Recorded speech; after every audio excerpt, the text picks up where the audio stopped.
Stellan Voss buried his first wife on a Tuesday in October, and by the following spring he had already written to the agency in St. Paul asking for another one. I know how that sounds.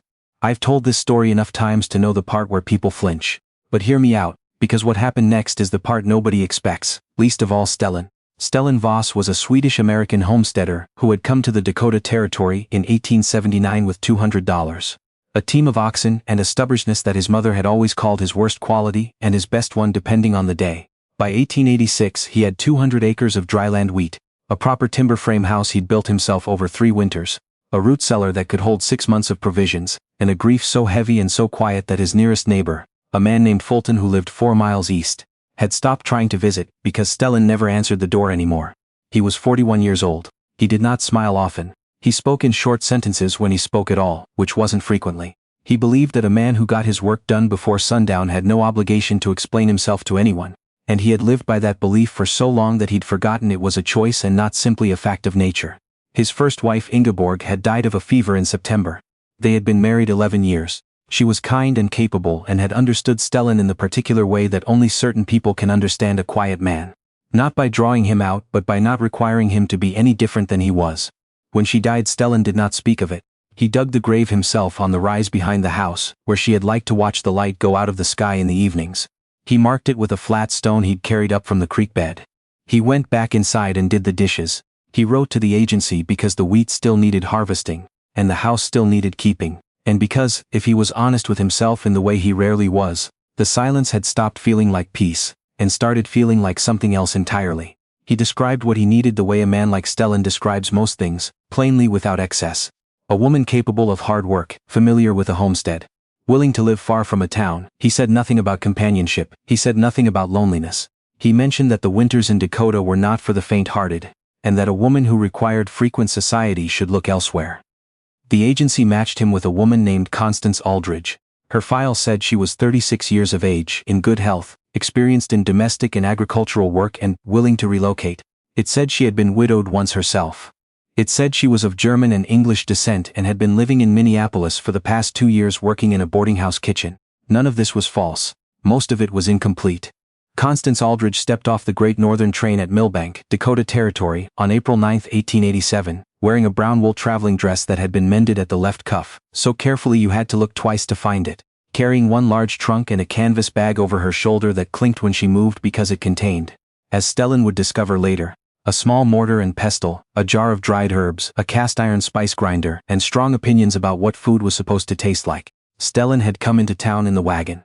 He was standing beside it when she walked out of the depot, and his first impression was that she was taller than he'd expected, and that she was looking at him the way a person looks at a house they're considering buying. Not impolitely, but assessingly, like she was already calculating what would need to be done. Her first words to him were, "You didn't mention the road in your letter." Stellan said, "What about it? I watched it from the train for 40 minutes. There are no trees." "No," he agreed. "I'll need to plant some." Stellan looked at her for a moment. He said, "All right." That was the first conversation they had. He picked up her trunk, put it in the wagon, and they drove the 18 miles back to the homestead in what Stellan assumed was a comfortable silence, and what Constance was privately cataloging as a diagnostic exercise. She counted fence posts. She noted where the soil looked dark and where it didn't. She observed the angle of the house relative to the prevailing wind and made a mental note about where the kitchen garden would need to go. By the time they reached the property, she had formed 12 distinct opinions, none of which she shared yet. Stellan had expected a domestic woman. Constance was domestic in the way that a field general is domestic. She could cook, preserve, sew, mend, bake, and manage a household with a thoroughness that made it look effortless. And what Stellan had not expected was that she would also, within 48 hours, have reorganized his root cellar, identified a moisture problem in the northwest corner of the house that he'd been ignoring for 2 years, and told him plainly that the way he had been storing his seed grain was going to cost him a third of it by midsummer. She said it at supper on the second evening, while passing him the bread she'd made that afternoon, which was better bread than he'd had since Ingeborg died. She said it the way she says most things, directly, without softening it, but also without cruelty. Just, "This is the situation, here's what I see, here's what I think should be done." Stellan said, "I've stored it that way for 6 years, Constance." said, "I know, I can tell by the boards." He didn't argue. He also didn't move the grain that night. But at 4 in the morning, when Constance got up to use the outhouse, she looked through the window on her way back, and saw the lantern burning in the storage barn. She went back to bed and did not say a word about it the next morning. That first week, Stellan had expected a woman who would wait to be told what to do. Constance Aldridge operated on the assumption that any problem visible to the eye was a problem that required addressing, and she addressed them in the order she encountered them. She did not ask permission. She did not wait for guidance. She did, however, occasionally ask questions, not the seeking approval kind but the information-gathering kind. Where do you keep the extra nails? What's the name of the man who does the milling in town? How far is the nearest neighbor who owns a plow horse, because yours is favoring his left front foot, and you're going to need to borrow one in about 2 weeks? Stellan answered these questions in his usual way, which was to say as few words as possible. Constance accepted this without comment. She did not appear to find his silences uncomfortable. She did not attempt to fill them with conversation for conversation's sake. She just worked steadily and without complaint, and when she had something to say she said it, and when she didn't. By the end of the first week, Stellan had noticed this. He filed it away without examining it too closely. The trouble, the real trouble, the kind that put everything else into sharper focus, happened on the 16th day. Stellan came in at midday to find Constance standing in the doorway of the small room off the kitchen. It had been Ingeborg's sewing room. He had not opened it since September. The door had simply been closed and had stayed that way through the whole of the winter and into the spring, and without ever discussing it, without ever saying a word, every single person who had come through that house, Fulton, the pastor from town, the boy who delivered mail, had understood that the door was not to be touched. Constance had opened it to air it out. She hadn't known. How could she have known? She was standing there looking at the small room. The sewing basket still on the table, the half-finished piece of embroidery still stretched in its hoop, the curtains Ingeborg had made, and when she heard Stellan's boots on the floor, she turned around and her face told him immediately that she understood she had done something, though she didn't yet know what. He didn't speak. He just looked at the room. Constance said quietly, "I didn't know. I'm sorry." He said nothing. He went back outside. He didn't come in for supper. Constance set a plate outside the barn door and went back inside without calling for him. She sat at the kitchen table for a while. She was not a woman given to regret. She believed that most mistakes were just information, and you took the information and you moved on. But she sat there for a while anyway, in the quiet of his house, and she thought about what a man like Stellan must look like from the inside. Living alone in all this land and all this silence with a room he couldn't open and couldn't close permanently either because that would mean it was over. And he wasn't ready for it to be over. She understood that. Not the same way, not from the same grief, but she understood it.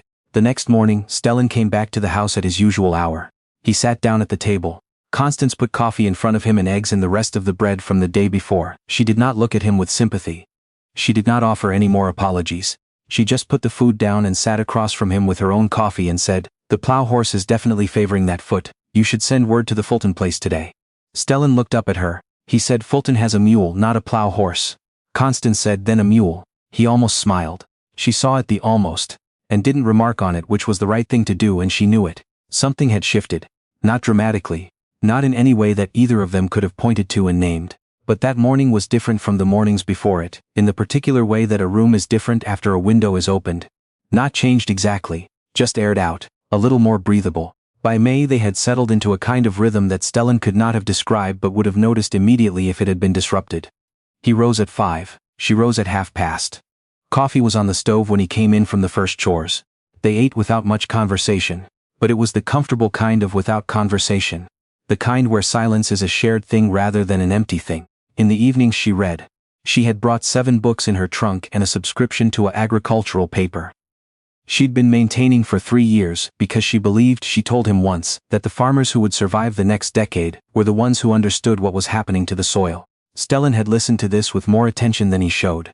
He had started lingering at the supper table. Not long, not saying much, but there was a difference between a man who eats and goes and a man who eats and stays a little while. And Constance noted the difference without drawing attention to it. One evening in late May, she looked up from her paper and said, "Have you ever winter killed a cover crop?" Stellan said, "What kind?" And they talked for an hour about soils and rye, and the particular stubbornness of Dakota clay. It was the longest conversation Stellan had had with another human being in 8 months. He didn't realize this until he was lying in bed afterward, staring at the ceiling, noticing the way the house felt different from how it had felt an hour ago. He put that away too, alongside the other things he was not examining. The thing that broke something open in him. Not dramatically, not all at once, the way the land doesn't break open all at once but starts at the edges. Was a night in early June when a storm came through with the kind of violence that Dakota occasionally produces just to remind you who is actually in charge. Stellan was out in the barn when it hit, securing the animals. The wind came up fast and bad, the way it does, and by the time he had the horses settled the rain was coming sideways and the temperature had dropped 15 degrees in what felt like 20 minutes. He got back to the house soaked through, and Constance had already done 3 things. Banked the fire higher, laid out dry clothes from the chest, and put a pot of something on the stove that had been simmering long enough to mean she had started it before the storm hit, because she had read the sky that afternoon and known it was coming. He stood in the doorway dripping, looking at all 3 of these things. He said, "You knew it was coming," she said. "The horses were restless this morning and the clouds were stacking wrong." He changed into the dry clothes. He sat by the fire. She handed him a bowl of the stew. It was pork and root vegetables with something in it he couldn't identify, something warm and sharp that settled into his chest like a coal. He said, "What's in this?" she said. "Caraway, and a little juniper berry. My grandmother's recipe." He ate the whole bowl and then sat there looking at the fire while the storm beat itself against the windows. And at some point he said without planning to, "Ingeborg was afraid of storms." Constance didn't respond immediately. She sat with it for a moment the way you sit with something that's been offered carefully. Then she said, "Was she afraid of much?" He shook his head. "Just storms. She'd never say so. She'd just go very still." "My husband was afraid of small spaces," Constance said. "Wouldn't tell anyone? I'd find him standing outside in all kinds of weather just to not be inside." She paused. "He fell off a grain elevator, 1883. Stellan looked at her. He had not known how her husband died. He had not asked. He sat with this for a moment. He said, "I'm sorry." She said, "Thank you." They listened to the storm for a while after that. Neither of them said anything more about it, but something had been exchanged across that fire. Some small and irreversible acknowledgement that each of them was carrying weight, and that the other person knew it, and that knowing it was enough for now. Stellan Voss did not know exactly when he stopped thinking of Constance Aldridge as a practical arrangement, and started thinking of her as something he could not afford to lose. He suspected it happened gradually, the way most things happen on a homestead. Not in one dramatic moment but in 100 small ones, accumulated over weeks, each one a little heavier than the last until the whole of it was too much to carry lightly. But if he had to name a moment, if someone had put a gun to his head and said pick one, he would have named a Sunday in late July. She had been ill for 3 days. Nothing severe, just a summer cold that had laid her low in a way she obviously resented, because Constance Aldridge had a profound and personal objection to being incapacitated. She spent the first day insisting she was fine. She spent the second day in bed with what Stellan could only describe as a look of aggressive annoyance directed at her own body. On the 3rd day she finally slept, really slept. The way sick people sleep when they stop fighting it. Stellan did the cooking those 3 days. He was not, by his own assessment, a gifted cook. He could produce food that sustained life, and that was the ceiling of his abilities. He made broth because broth was what you made for sick people, and he brought it in at regular intervals. And he did not hover but he checked. He kept the stove at an even temperature. He brought water before she asked for it. On the 3rd evening, when her fever had broken and she was awake, and sitting up and looking out the window with the particular expression Rashand, who has just weathered something and is quietly taking stock of themselves, Stellan came in with more broth, and sat down in the chair beside the bed. He had a book with him, one of hers. He had taken it from the shelf without asking, which she would have been annoyed about if she'd been well enough to be annoyed, but she wasn't. He read to her. He wasn't a natural reader aloud.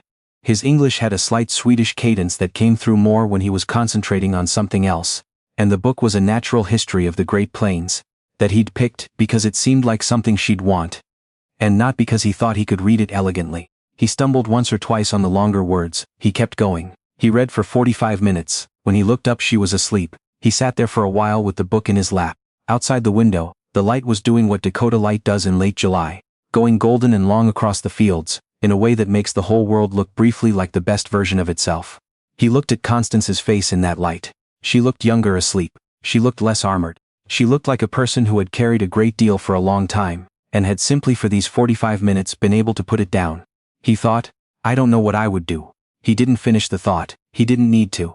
He set the book on the table beside her, bookmark in the right place, and went back to the kitchen to start supper. They were married on September 3, 1887, in the front room of the house, by the same circuit preacher who did the rounds through that part of the county every few weeks. The witnesses were Fulton, who had driven over for the occasion, and brought a jar of his wife's pickled beets as a wedding gift, and a woman named Mrs. Darrow from town, who had known Constance since she'd come to pick up the mail that spring, and had decided within 10 minutes that she approved of her. Constance wore the brown dress she'd arrived in, mended cuff and all, because it was the best dress she owned, and she was not a woman who pretended to have things she didn't. Stellan wore his Sunday shirt and had shaved carefully and had, Constance noticed, polished his boots. She had not expected the boots. When the preacher reached the part where they were to speak their vows, Stellan said his in the careful, deliberate way he said everything important. Like each word had been weighed and found to be the right one before he allowed it out. And then, when the preacher had finished and stepped back, Stellan reached into his jacket pocket and brought out a small thing and set it on Constance's palm. It was a key. A house key cut from iron with a small groove filed into the top of it in a pattern that was not quite a flower and not quite a star but something she couldn't name. She looked at it, she looked at him. He said, "I made it yesterday. The notch on top doesn't do anything, I just thought it was." He stopped. He tried again. "I thought it looked better." Constance looked down at the key. There was a word she knew from her grandmother, the old German woman who had come over at 16 with nothing and built something from nothing, the way all these people did. The word was Heimat. It meant homeland. It meant the place that was yours not because you were born in it, but because you had made yourself belong to it. She closed her hand around the key. She said, "It does look better." They did not have a wedding supper because the preacher had another stop to make before dark, and Fulton had to get back before his wife worried, and Mrs. Darrow had her own household to attend to. By 6 o'clock it was just the two of them and the quiet of the homestead, in the last light of a September evening. Constance put the key on a length of ribbon, and hung it inside the wardrobe in her room, which was the room she had used since April, and would continue to use for some months more, because Constance Aldridge did not rush things and Stellan Voss would not have asked her to. That autumn was a good one. The harvest came in better than the year before. Stellan would later credit the grain storage changes, though he didn't say so to Constance directly. He just mentioned one evening, in a tone of careful neutrality, that the loss had been considerably less than he'd budgeted for. Constance said, "Good," and passed him more coffee. That was the whole conversation, and it was enough. The trees she had asked about.